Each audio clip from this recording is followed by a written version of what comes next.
Nagwala at nang habol ng patalim, may isang lalaking naghinalang pinagpalit na siya ng kanyang girlfriend.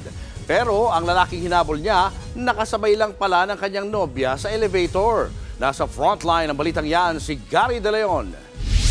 Sa video na ito sa BGC sa Taguig, kitang nagwawala ang lalaking may patalim na si alias Francisco. Inaawat naman siya ng isang security guard. Pero nagpumiglas ang lalaki at hinabol ang lalaking may backpack na si alias Maron.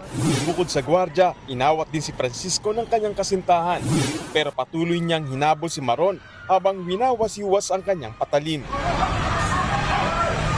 Nakaiwas naman si Maron at tumakbo papunta sa labi ng isang gusali. Nakapasok si Maron habang naharang naman ng isa pang gwardya si Francisco. Doon na rin nakontrol si alias Francisco at kalaunay inaresto ng mga pulis. Ayon sa mga pulis, bago ang habulan ay nagbabantay si Francisco sa lugar dahil naghihinala siyang may iba na ang kanyang kasintahan.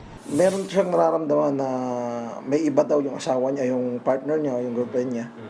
Nung nakita niya, nasabay daw lumabas dun sa building, uminit na yung ulo niya.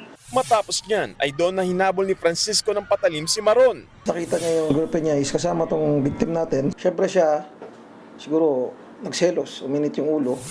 Inundangan niya na ng saksak yung victim natin. Buti na lang itong nakaiwas, nakatakbo. Ang kaso, kaopisina lang daw ng kasintahan ni Francisco ang lalaking nakasabay palabas ng elevator. Nakiusap na ang kasintahan ni Francisco sa biktima na huwag na magsampa ng reklamo. Pero desidido raw ang biktima na magdemanda dahil sa takot at kahiyang inabot.